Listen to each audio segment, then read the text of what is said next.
Hello दोस्तों, आप सभी को राधे राधे श्याम श्याम। स्वागत है आप सभी का आज की हमारे इस वीडियो में। इसमें जो है हम बिहार स्पेशल जीके जीएस के बारे में बात करेंगे। इससे पहले भी हमारी कई क्लासेज हो चुकी हैं। अगर आप सभी लोगों ने नहीं देखी हैं तो उनको भी देख सकते हैं। देखिए, इस वीडियो में हम जो है बीपीएससी के द्वारा जितने भी बिहार से रिलेटेड जो सवाल हैं, चाहे वो हिस्ट्री के हों, ज्योग्राफी से हों या पॉलिटी से हों, उन सभी प्रश्नों को हम इस वीडियो के माध्यम से डिस्कस करने वाले हैं। और इसी क्रम में हमारी पिछली कई सारी वीडियोज हो चुकी हैं। अगर आप लोगों ने नहीं देखी है तो देख लीजिएगा, निश्चित रूप से ही वो आपके लिए बहुत ही इंपॉर्टेंट होने वाली है। वीडियो में आगे बढ़ने से पहले मैं आप सभी से कहना चाहूँगा कि अगर आप लोग हमारे चैनल पर नए हैं और अभी तक चैनल को सब्सक्राइब नहीं किया है तो सब्सक्राइब करके बेल आइकन को प्रेस कर लीजिए, ताकि जब भी वीडियो अपलोड हो तो सबसे पहले जो है आपको नोटिफिकेशन मिल जाए। इसके अलावा डेली क्लास की पीडीएफ के लिए आप हमारे टेलीग्राम चैनल से जुड़ सकते हैं, जिसका लिंक आपको वीडियो के डिस्क्रिप्शन में मिल जाएगा। बिहार जीके जीएस के अलावा history, geography, science, EVS, polity आदि सभी विषयों की जो है वो क्लासेज हमारे चैनल पर जो है वो लगातार प्रोवाइड की जा रही है। और सबसे इम्पॉर्टेंट जो चीज़ें हैं वो हम करवा रहे हैं बीपीएससी के पीवाईक्यू के साथ, तो आप लोग ज़रूर उनको देखिएगा। उन सभी का लिंक जो है हमारे वीडियो के डिस्क्रिप्शन में मिल जाएगा। हमारे सेशन का पहला सवाल है दोस्तों कि बिहार जो है कब भारत में एक स्वतंत्र प्रांत बना, या बिहार जो है वो भारत में कब एक स्वतंत्र प्रदेश के रूप में उभरा था। ठीक है, तो ये जो है वो 1912 में हुआ था, इसलिए हमारा जो डी विकल्प है वो हमारा सही हो जाएगा। ठीक है, डी विकल्प जो है वो हमारा सही हो जाएगा। आइए थोड़ा सा एक्सप्लेनेशन देख लेते हैं। देखिए, 22 मार्च 1912 को जो है जारी घोषणा के द्वारा बंगाल को जो है अलग करके बिहार एवं उड़ीसा नाम से एक नए राज्य का गठन किया गया, जो 1 अप्रैल 1912 से जो है वो प्रभावी हुआ। अब देखिए, 22 मार्च को उद्घोषणा जारी हुई थी, इसीलिए 22 मार्च को जो है वो बिहार दिवस मनाया जाता है। आप सभी को बताना है कि पहली बार जो बिहार दिवस मनाया गया था बड़े पैमाने पर, वो किस वर्ष मनाया गया था। ठीक है, आप सभी लोग कमेंट में ज़रूर बताइएगा कि जो पहली बार बिहार दिवस मनाया गया था वो किस वर्ष से मनाया गया था बड़े पैमाने पर। ठीक है, देखिए 22 मार्च को बिहार दिवस मनाया जाता है, और 22 मार्च 2012 को बिहार के बंगाल प्रेसिडेंसी से अलग होने की स्मृति में जो है 1 अप्रैल 1936 को जो है बिहार और उड़ीसा अलग हुए तथा दोनों पृथक राज्य के रूप में जो है अस्तित्व में आए थे। देखिए, यहाँ पे 2012 लिखा गया है, लेकिन ये 2012 नहीं होगा, ये 1912 होगा। ठीक है, तो 22 मार्च 1912 को बिहार जो है वो बंगाल प्रेसिडेंसी से अलग हुआ था, इसीलिए जो है 22 मार्च को जो है वो बिहार दिवस मनाया जाता है। ये भी चीज़ आप लोग याद रखिएगा। ठीक है,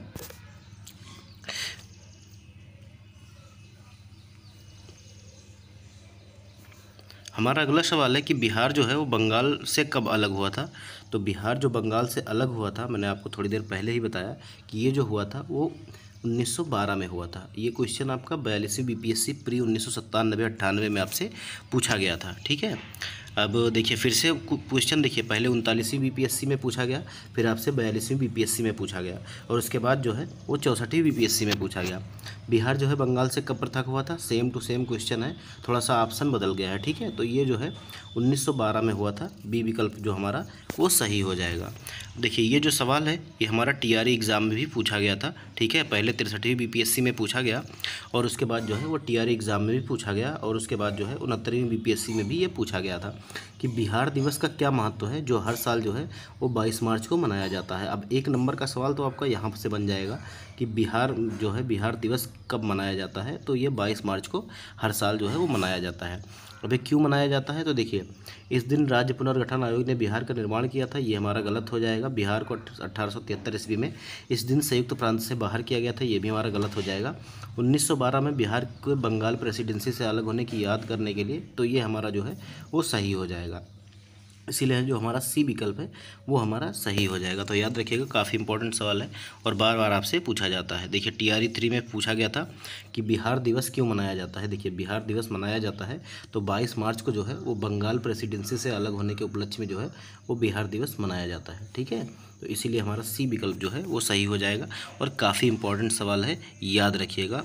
ठीक है, बार बार आपसे पूछा जाता है। देखिए, एक भारतीय राज्य के रूप में बिहार कब बना, तो ये जो बना था भारतीय राज्य के रूप में जो बिहार बना था वो जो है 1936 में बना था। 1 अप्रैल 1936 को बिहार को जो है वो उड़ीसा प्रांत से भी अलग कर दिया गया था। ठीक है, तो हमारा सी विकल्प जो है वो सही हो जाएगा। 64वीं बीपीएससी में आपसे 2018 में आपसे ये पूछा गया सवाल है, और वर्ष 1936 तक बिहार एवं उड़ीसा जो है वो संयुक्त प्रांत से एक प्रांत थे। वर्ष 1936 में भारत शासन अधिनियम 1935 के द्वारा बिहार को एक अलग राज्य के रूप में स्थापित किया गया, और इसी कारण प्रश्नानुसार जो है बिहार लोक सेवा आयोग ने इसका उत्तर जो है वो 1936 माना था। ठीक है, देखिए ब्रिटिश शासन के दौरान बिहार को एक अलग प्रांत का दर्जा किस वर्ष प्राप्त हुआ, तो ये हमारा हो जाएगा 1936। इसमें थोड़ा सा कन्फ्यूजन रहता है, कभी कभी क्या क्या है कि 1912 और 1936 जो है दोनों ऑप्शन में देखने को मिल जाते हैं। थोड़ा सा छात्रों में जो है वो कन्फ्यूजन हो जाता है कि किस ऑप्शन को सही करें, लेकिन ये पहले आयोग की गलती थी। और अब आयोग जो है वो इस सरकार से सवाल नहीं पूछता है, वो या तो ऑप्शन में 1912 ही देगा या तो फिर आपसे ऐसा कह देगा कि कब जो है वो उड़ीसा प्रांत से अलग हुआ था। ठीक है, या तो बंगाल प्रांत से कहेगा तो 1912 हो जाएगा, और बिहार से जब कहेगा तो बिहार कह रहा हूँ, उड़ीसा से जब कहेगा तो 1936 हो जाएगा। मुख्य सामान्यतः जो है अब आयोग ऐसे प्रश्न नहीं पूछता है, वो जब पूछेगा तो या तो 1936 ही देगा और या तो 1912 ही देगा। ये पहले के सवाल हैं, तो थोड़ा सा इस बात को आप ध्यान रखिएगा। देखिए, किस अधिनियम के तहत बिहार एक अलग राज्य बना था, तो भारत सरकार अधिनियम जो है 1935 के तहत 1 अप्रैल 1936 को जो है वो बिहार एक अलग राज्य के रूप में स्थापित हुआ था। ये हमारा सवाल जो है वो 63वीं बीपीएससी प्री 2017 में आपसे पूछा गया है। हमारा अगला सवाल है कि बिहार से भारतीय संविधान सभा के सदस्य कौन थे। आपको बताना है कि बिहार से जो है वो भारतीय सभा के जो है सदस्य कौन थे। ठीक है, तो आप सभी को पता होगा राजेंद्र प्रसाद तो थे ही थे। ठीक है, इसके अलावा जो है वो हमारे नारायण सिन्हा भी थे, जिन्हें AN सिन्हा लिखा गया है, और जगजीवन राम और सच्चिदानंद सिन्हा, ये सभी जो है वो बिहार से रिलेटेड थे, जिसमें अनुग्रह नारायण सिंह भी शामिल है। तो इसमें से जो है वो कई विकल्प हमारे सही हैं, इसलिए हमारा उपयुक्त में से एक से अधिक जो ई विकल्प है वो हमारा सही हो जाएगा। देखिए 63वीं बीपीएससी प्री 2017 में पूछा गया है।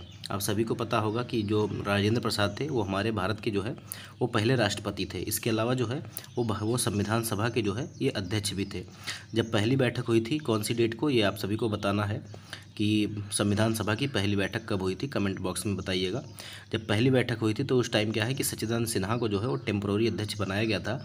उसके बाद जब दूसरे 2 दिन बाद जब पुनः संविधान सभा की बैठक हुई तो उसमें जो है सर्वसम्मति के बाद जो है राजेंद्र प्रसाद जी को जो है वो परमानेंट अध्यक्ष संविधान सभा का जो है वो नियुक्त किया गया था। देखिए 9 दिसंबर 1946 को बिहार के सच्चिदानंद सिन्हा संविधान सभा के अस्थायी अध्यक्ष चुने गए, और 11 दिसंबर 1946 को जो है वो संविधान सभा के पहले अस्थायी अध्यक्ष डॉक्टर राजेंद्र प्रसाद चुने गए। बिहार से संविधान सभा के लिए 36 सदस्य चुने गए थे। ये भी याद रखिएगा, आपसे हो सकता है पूछ ले कि कुल कितने सदस्य चुने गए थे, तो 36, जिसमें अनुग्रह नारायण सिन्हा, राजेंद्र प्रसाद, जगजीवन राम, सच्चिदानंद सिन्हा जो है वो प्रमुख थे। हमारा अगला सवाल है कि बिहार में 1937 में गठित प्रथम भारतीय मंत्रिमंडल का जो है नेतृत्व किसने किया था।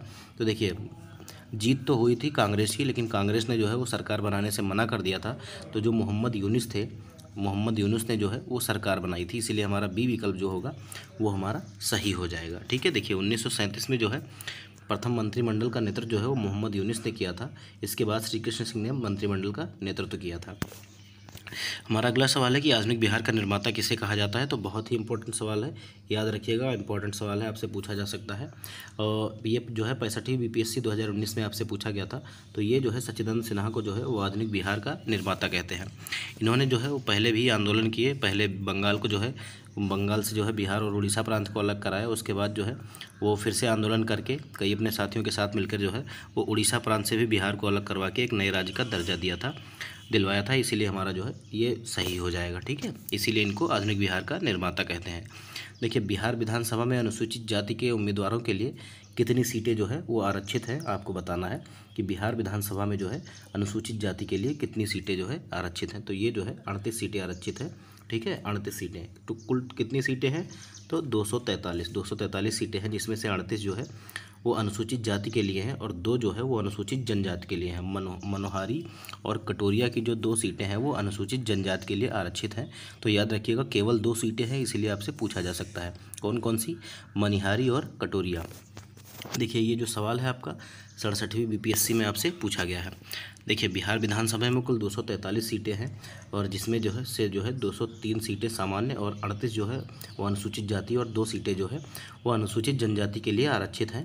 मैं आपको बता देता हूँ कटोरिया जिसको बोलते हैं, कमेंट बॉक्स में आप लोग लिख दीजिएगा, और मनिहारी कई बार आपसे पूछा गया है। मनिहारी और कटोरिया जो है ये 2 सीटें जो है वो अनुसूचित जनजाति के लिए जो है वो आरक्षित की गई हैं।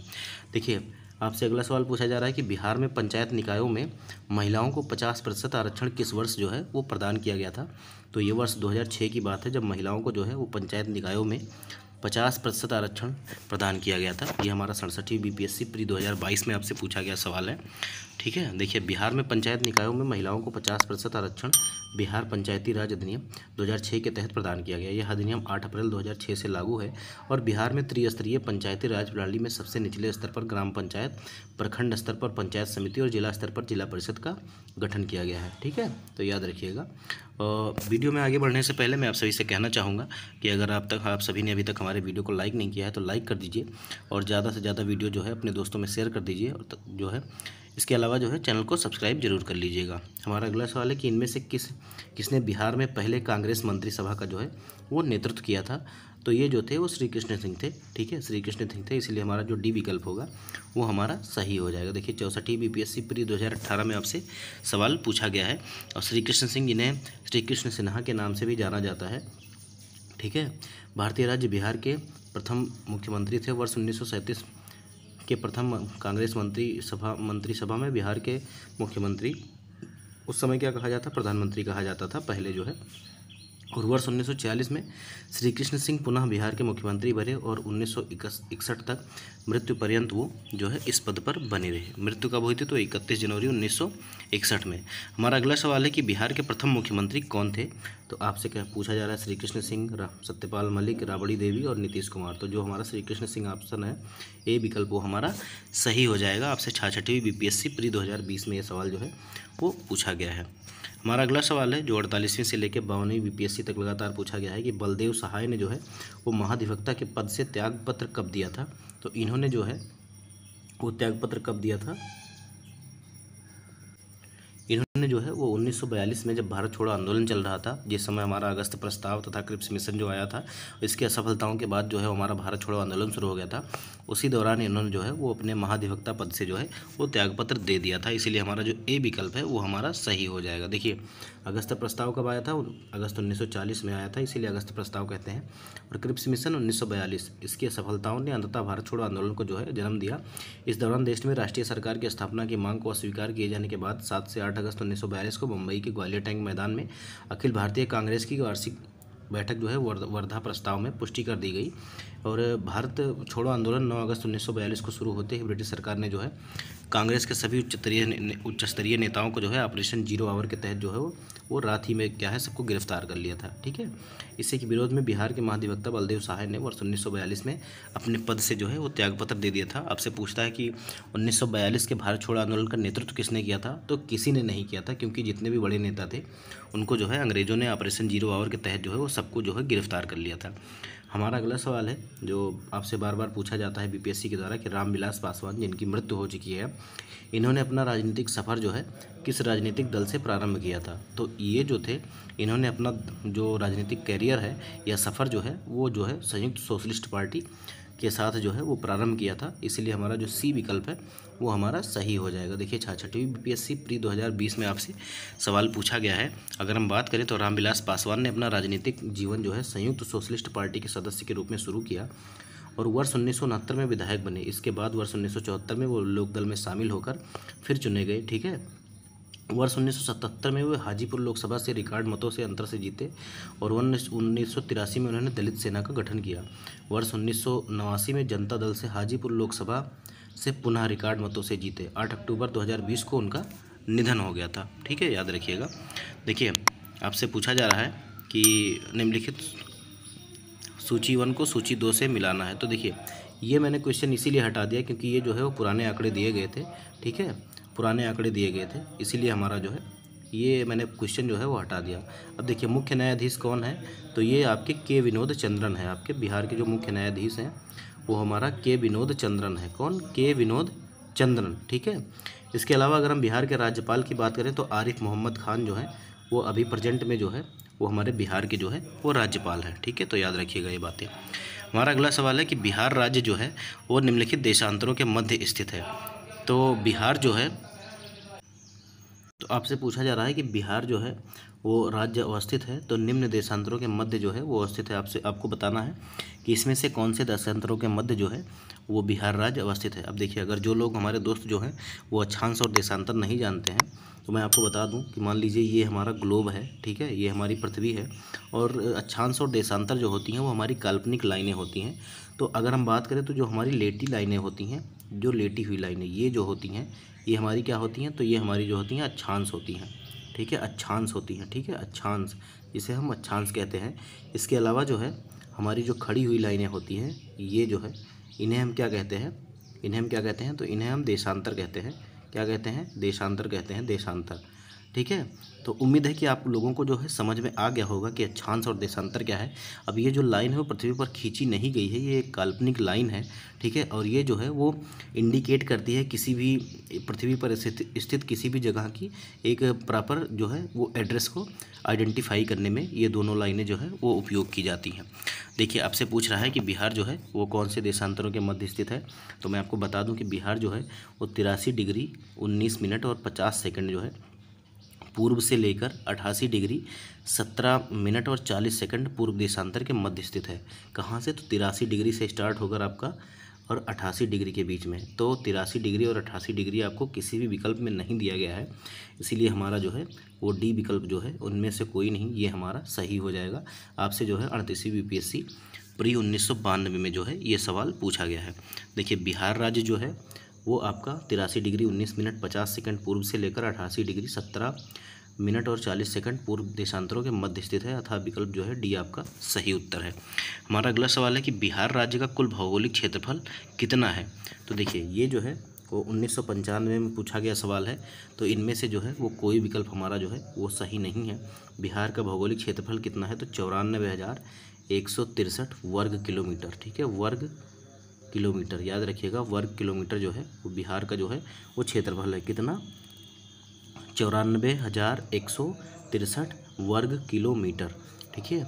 इसके अलावा अगर हम बात करें तो बिहार का क्षेत्रफल जो है वो संपूर्ण भारत के क्षेत्रफल के परिप्रेक्ष्य में कितना प्रतिशत है, तो ये हमारा 2.86% है। कितना, 2.86%। कई बार आपसे पूछा गया है, तो याद रखिएगा, ठीक है।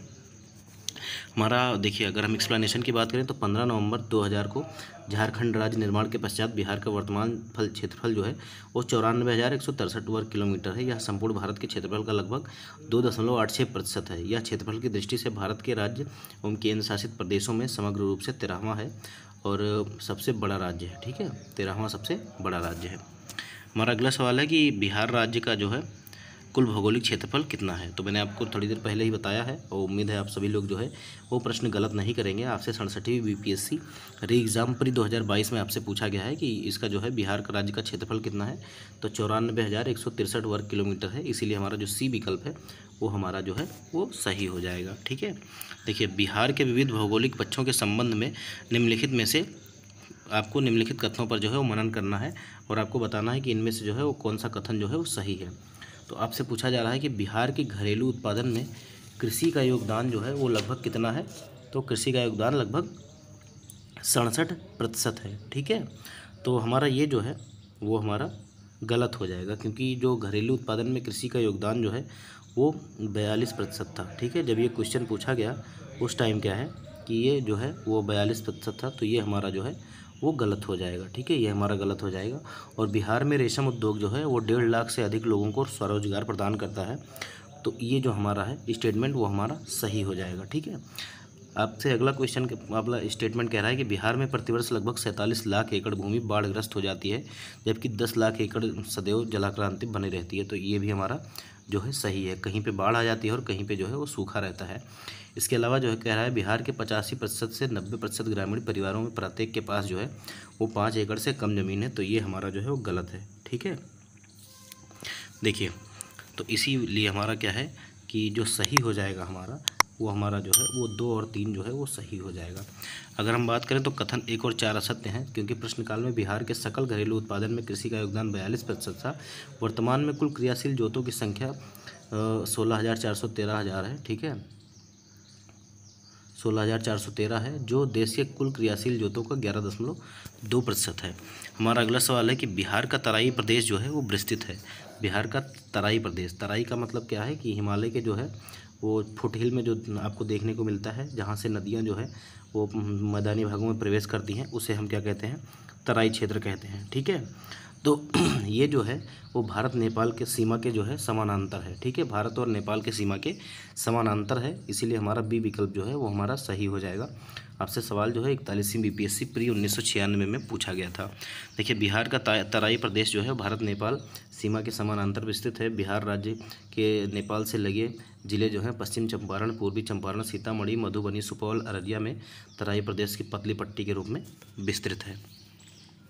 हमारा अगला सवाल है कि आपसे देखिए बहुत ही आपका प्यारा सा सवाल है जो 17वीं बीपीएससी 2024 में पूछा गया है कि मुंगेर पहाड़ी क्षेत्र निम्नलिखित में भौतिक प्रदेशों में से किसका एक भाग है। तो आपको बताना है कि ये जो मुंगेर की पहाड़ी है वो किसका भाग है। तो ये हमारे दक्षिण की पहाड़ी का भाग है, बिहार के दक्षिण की पहाड़ी का भाग है, याद रखिएगा। ये विकल्प जो है हमारा सही हो जाएगा। ये भी बहुत ही मतलब लेटेस्ट क्वेश्चन है, आपका 2024 में पूछा गया है, तो ये आपसे पूछ सकता है। देखिए, मुंगेर पहाड़ी क्षेत्र जो है बिहार राज्य में स्थित दक्षिण के पहाड़ी भाग का एक छोटा भाग है। यह छोटा नागपुर पठार का एक हिस्सा है। हमारा अगला सवाल है कि निम्नलिखित भू आकृतियों में सबसे किसके द्वारा बिहार राज्य का उत्तर पश्चिमी भाग घिरा हुआ है। अब अगर हम बिहार का थोड़ा सा मैप देखें तो बिहार का मैप जो है वो ऐसे है। ठीक है, तो ये जो है उत्तर पश्चिमी भाग जो है, उत्तर पश्चिमी भाग जो है हमारा, ये हमारा सोमेश्वर श्रेणी से जो है, कौन सी श्रेणी से, सोमेश्वर की पहाड़ी श्रेणी से जो है ये हमारा घिरा हुआ है, इसीलिए हमारा ए विकल्प जो है वो हमारा सही हो जाएगा। आपसे ये सवाल जो है वो 60 से लेकर 62वीं बीपीएससी प्री 2016 में पूछा गया सवाल है। देखिए, बिहार राज्य का उत्तर पश्चिमी भाग जो है सोमेश्वर पहाड़ी श्रेणी से घिरा है। सोमेश्वर पहाड़ी और दून पहाड़ी बाह्य हिमालय श्रेणी के भाग हैं। सोमेश्वर और दून श्रेणी चंपारण के लगभग 364 वर्ग मील में जो है वो विस्तृत है। हमारा अगला सवाल है कि बिहार का अधिकांश क्षेत्र जो है वो आच्छादित है। एक प्रकार से आपसे पूछ रहा है कि बिहार के अधिकांश क्षेत्र में किस प्रकार की मिट्टी पाई जाती है। तो ये हमारी जो है वो कछारी मिट्टी जो है वो पाई जाती है, इसीलिए हमारा जो बी विकल्प है वो सही हो जाएगा। देखिए, 64वीं बीपीएससी प्री 2018 में आपसे पूछा गया है बिहार का अधिकांश क्षेत्र जो है वो कछारी मिट्टी या दोमट मिट्टी से आच्छादित है। हमारा अगला सवाल है कि आपसे जो कह रहा है कृषि जलवायु क्षेत्र और बिहार का प्रतिशत, ये आपको सही मिलान करना है। तो देखिए, जो उत्तर एवं उत्तर पूर्वी बिहार का मैदान जो है वहाँ पे जो है जो बिहार का जो प्रतिशत क्षेत्रफल है इसमें जो है वो 29.87% क्षेत्र जो आता है वो उत्तर तथा उत्तर पूर्वी बिहार के मैदान में आता है। और दक्षिणी बिहार का मैदान जो है वो 23.71% है। और छोटा नागपुर का पठार जो है 26.14% और छोटा नागपुर की पहाड़ियाँ जो है वो 20.28% हैं। तो ये सब जो है वो सही सुमेलित है। ठीक है, तो इसका जो सही विकल्प हो जाएगा वो हमारा 1, 2, 3, 4 हो जाएगा। तो बी विकल्प जो है हमारा वो हमारा सही हो जाएगा। ठीक है, देखिए 47वीं बीपीएससी प्री 2005 में आपसे पूछा गया सवाल है। और संयुक्त बिहार में उत्तर तथा उत्तर पूर्वी बिहार मैदान 29.89%। ठीक है, बिहार दक्षिणी बिहार का मैदान 23% लगभग, और छोटा नागपुर पठार 26%, और पहाड़ियाँ जो है वो 20.28% भाग पर फैली हुई हैं। हमारा अगला सवाल है कि जनजाति और निम्न के जिले के जो जोड़े हैं ये आपको बताना है कि इनमें से जो है वो कौन सा सही नहीं है। क्वेश्चन को ध्यान से पढ़िया करिए कि सही नहीं है। आप क्या है जल्दबाजी में पढ़ लेते हैं कि सही है, और जो गलत रहता है वो आप सही लगा आते हैं। ठीक है, तो देखिए संथाल जो है वो कहाँ पाया जाता है, तो बांका में, तो ये हमारा जो है वो सही है। उराव जो है वो सुपौल में पाया जाता है, और खेरवार जो है या खरवार जो है वो भागलपुर में पाई जाती है। लेकिन जो हमारा मुंडा जनजाति है, मुंडा जनजाति हमारा वो जमुई में नहीं पाई जाती है। मुंडा जनजाति बिहार के जो है बक्सर और रोहतास ज़िले में निवास करती है, और जमुई में जो है वो हमारी कोरा जनजाति पाई जाती है। कौन सी, तो कोरा जनजाति। इसीलिए हमारा जो बी विकल्प है वो हमारा सही हो जाएगा। आपसे 66वीं बीपीएससी प्री 2020 में आपसे पूछा गया सवाल है। मुंडा जनजाति बिहार के बक्सर और रोहतास ज़िले में निवास करती है, और जमुई में कोरा जनजाति पाई जाती है। हमारा अगला सवाल है कि निम्नलिखित में से कौन सा जोड़ा बिहार के दक्षिण गंगा क्षेत्र से मेल नहीं खाता है। देखिए, बीपीएससी 11वीं 12वीं टीचर एग्जाम में आपसे पूछा गया है। तो जो दक्षिणी बिहार से मेल नहीं खाता है इसमें से वो जो ऑप्शन हो जाएगा आपका वो पटना वैशाली हो जाएगा, पटना और वैशाली। ठीक है, हमारा जो सी विकल्प है वो सही हो जाएगा। अगर हम बात करें तो पटना और वैशाली की, तो बिहार में गंगा का मैदान उत्तर में नेपाल से लेकर दक्षिण में छोटा नागपुर पठार तक फैला हुआ है। यह बिहार के कुल क्षेत्रफल का लगभग आधा हिस्सा है। पटना, मुंगेर, गया, अरवल जिले बिहार के दक्षिणी गंगा क्षेत्र में आते हैं, जबकि वैशाली और जो पटना वैशाली है, ये जो जोड़ा दिया गया है पटना वैशाली, ये वैशाली जो है वो उत्तरी गंगा क्षेत्र में आता है। इसीलिए हमारा सी विकल्प जो है वो सही हो जाएगा। तो आज के इस वीडियो में इतना ही। उम्मीद करता हूँ कि सेशन आपको पसंद आया होगा और अपने वीडियो को लाइक कर दिया होगा और ज़्यादा से ज़्यादा शेयर कर दिया होगा। अगर नहीं किया है तो कर दीजिए और चैनल को सब्सक्राइब कर दीजिए, ताकि सबसे पहले आप तक अपडेट पहुँच जाया करें। मिलते हैं अगले सेशन में, तब तक के लिए धन्यवाद।